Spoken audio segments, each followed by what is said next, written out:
vana vaIsraeri abana bakwaIsraeli vakatorerwa uvepo hwaMwari nevaFiristia. Takazosara vatorerwa vana vaIsraeri uvepo hwaMwari vakangosara bedzi kungonyera mukati mekereke.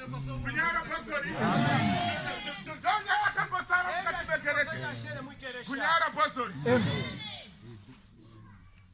imhombwe uyu mutende indiri mbavha uyu nikabolala uyu kana akuda kuita upombwe atanga kuvanda aleza mukubera makubira ndafa kwake atanga kuvanda kusure kwangu kwai vamfundisi vasanione sorry akuita upombwe ini ndio kanda kuda kuba ndakuvanda vamfundisi kunyara Apostori ndeko wamwari waita sei aterapo waita kunyara Apostori tinozosara kana uvepo hwaMwari ruzhinji vana vaMwari kati chiita basa rokutenda iri hatitakei uvepo hwaMwari hwouya tobasa tiri pamwe chete neareka yaJehovha iri mberi yakatungamirira tichiitevera tichiyambuka mazambuko akasiyana siyana nokuda kwesimba raMwari. Kunyara Apostori tichitenzi anenge ari nishwalesa tulinabo notukuita nechibhakera aikono inoitwa nokutendeuka kuziva murayiro waMwari. Apa tiri kurwa neshoko rekuziva murayiro waMwari. Kunyara Apostori murayiro waMwari haikona kuzoti kwaikidzanira unokwira muti. Kunyara Apostori handikwiri muti. Masteps ekuinda kudenga anongova 10 bedzi. Kunyara Apostori kunyara vanhu vaMwari ari 10 masteps ekuinda kudenga. Usabe usatuke kukwira uchinda sei kunyara Apostori ukasvika pamabasa ako paupombwe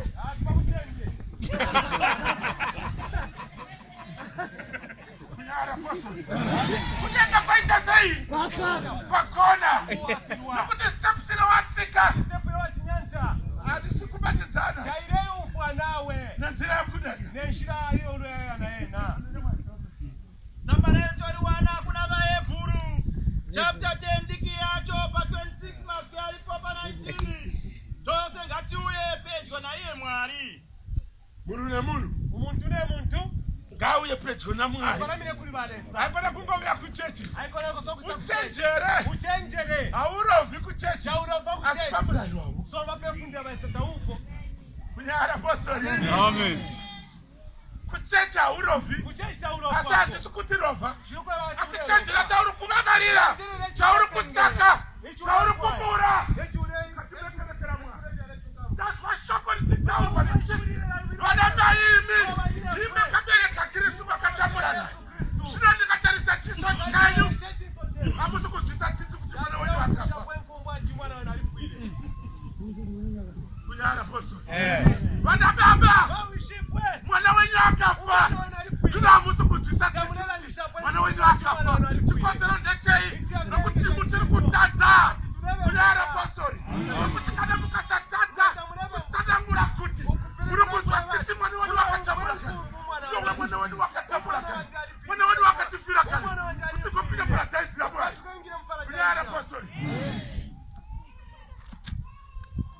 Nosimkanepa namba inoti nokuti kana tikaramba tichitadza yedu mavune isu takambogamuchira ruzivo rwechokwadi hakuchinazve chimwe chibayiro chinozobvisa zvitadzo izvozvo. Todzokorora zvakare ndoda chikuru tichinzwa zvinotaura Bhaibheri. Mweya Mutsvene uripo chatiri kutsvaga vana vaMwari. Mweya Mutsvene unopfuura parodhi. Kunyara Apostori unopfuura parodhi. Rodhi yacho pane mutemo panotevedzerwa mutemo ndo pane rodhi yani yaJesu Kristu. Kunyara Apostori nomweya Mutsvene handibogari nasi tapinda mudhumeni zvakare nokuti kana tichiramba tichitadza yedu mavune famba rinondirwadza kana ndigere oro ndirere kunyara posori ndotsamba rinondirwadza ndigere ndifamba oro ndirere kunyara posori isekambogamuchira ruzivo rwechokwadi hakuchinazve chimwe chibayiro chinobvisa zvitadzo kwete. Jesu Kristu mwanakomana waMwari zvakafa vana vaMwari ezvo tiri kuramba tichingotadza akuti sina chimwe chirema chichabvisa chitadzo chako iwe kunyara posori zvaakakufira mwanakomana waMwari akakufira kuti umbe muzvitadzo zvino iwe zvausingabvimo kwatirema tichabva kupi muchamutsaka kupi umwe mwana wokuti muchamumuraya akotomisa zvivi zvenyu kunyara posori.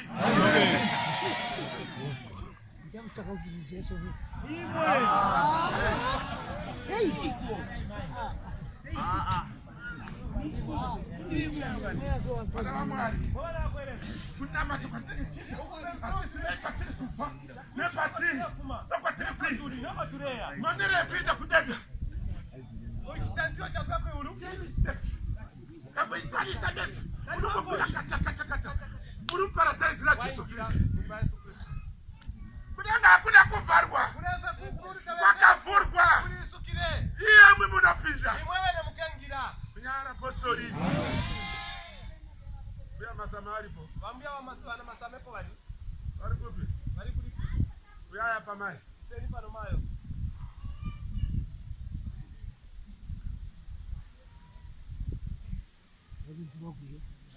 chikuru mapasa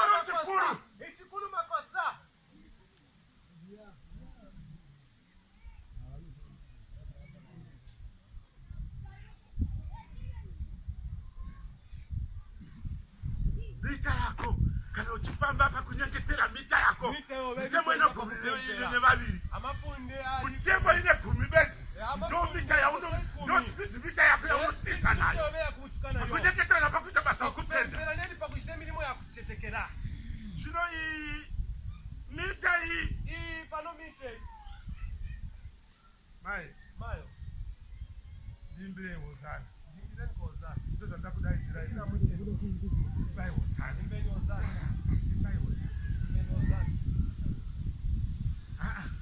haikona hozana bedzi yakuziya hozana. Vana mai maedzimo maisiva uyai muimba iyemi makanditarisanokuziva uyai muimbe hozana. Vana baba vasimbi hozana kuti kuparadhaisi rababa ndodziyo tichanoimba hatiidzidzirei tudziyo iyi kuitira kuti tasvika kuya ikutirerukira.